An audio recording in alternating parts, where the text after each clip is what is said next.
దేవుని నామానికి స్తోత్రాలు. మీ అందరికి నా వందనాలు. సమయం ఇచ్చిన పాస్టర్ అంకుల్కి, పాస్టర్ ఆంటీకి, నిఖిల్ బ్రదర్కి, అలాగే దీవెన సిస్టర్కి నా యొక్క వందనాలు చెల్లించుకుంటున్నాను.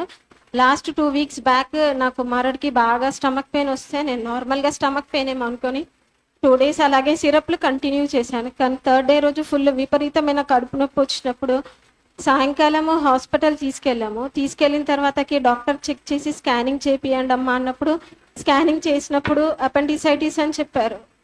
వెంటనే హాస్పిటల్ అడ్మిట్ చేయాలా, వితిన్ 24 hours సర్జరీ కంప్లీట్ చేయాలనేసి చెప్పినప్పుడు మేము హాస్పిటల్ అడ్మిట్ చేసాము. సండే రోజు మార్నింగ్ 8 o'clock సర్జరీ అన్నప్పుడు 7 o'clock నేను నిఖిల్కి ఫోన్ చేశాను. నిఖిల్ ఇట్లా బెన్నీకి ఇట్లా ఉంది నిఖిల్ అంటే, అక్క భయపడకక్క ప్రేయర్ చేస్తాను ఏమీ కాదు అనేసి ప్రేయర్ చేశారు. అలాగే సర్జరీకి వెళ్ళే ముందు కూడా పాస్టర్ అంకుల్ కూడా కాల్ చేసి అంకుల్ ప్రేయర్ చేయండి అన్నప్పుడు అంకుల్ కూడా ప్రేయర్ చేశారు. భయపడకమ్మా దేవుడు సర్జరీలో తోడుగా ఉంటాడు అని చెప్పాడు. అయితే సర్జరీ అయిపోయేంత వరకు నేను నా భర్త ఇద్దరము హాస్పిటల్ బయట కూర్చొని ఏడ్చుకుంటూ ప్రేయర్ చేసాం. దేవా నా కుమారుడికి మీరే ఉండాలి, తల్లిగా నేను బయట ఉన్నాను కానీ మీరే తండ్రిగా నా కుమారుడికి మీరు ఉండాలి ప్రభు అనేసి నేను చాలా ఏడ్చాను. తర్వాతకి సర్జరీ అయిపోయిన తర్వాతకి మన ఐసీయూలో షిఫ్ట్ చేసిన తర్వాతకి వాడి పరిస్థితి చూసి చాలా ఏడ్చాను. అన్ని మెషినరీస్ అన్ని వాడి చుట్టూ పెట్టి ఉన్నాయి. వాడు ఆ స్థితిలో చూసి నేను బాగా ఏడ్చాను. ప్రభు ఏంటి నా కుమారుడికి పరిస్థితి ప్రభు అనేసి ఏడ్చాను. కానీ వితిన్ 3 daysలోనే వాడికి స్వస్థత దేవుడు అనుగ్రహించాడు.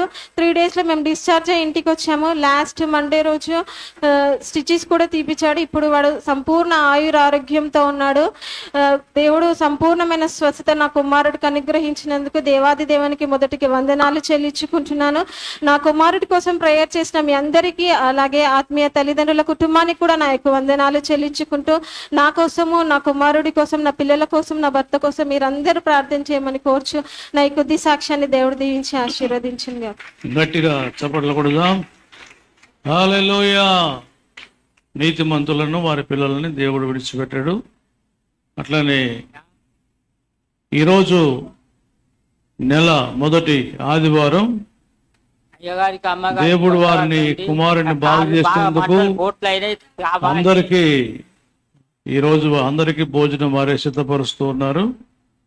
సిస్టర్ రాధిక గారు, శ్యామ్ కుమార్ గారు, వారి ఫ్యామిలీ ఈరోజు అందరికీ భోజనం సిద్ధపరుస్తున్నారు. మరి మీరు వెళ్ళేటప్పుడు భోజనం చేసుకొని వెళ్ళవలసిందిగా మనవి చేస్తున్నాను. దీన్ని కృతజ్ఞత, థ్యాంక్స్ గివింగ్ తొందరగా వారు చేశారు. మరి ఇంతమందికి భోజనం అంటే ఒక పెళ్ళికి వచ్చినంతమంది ఉంటారు మొదటి ఆదివారం కనుక వారి కుటుంబం కోసం కూడా ప్రార్థన చేయండి.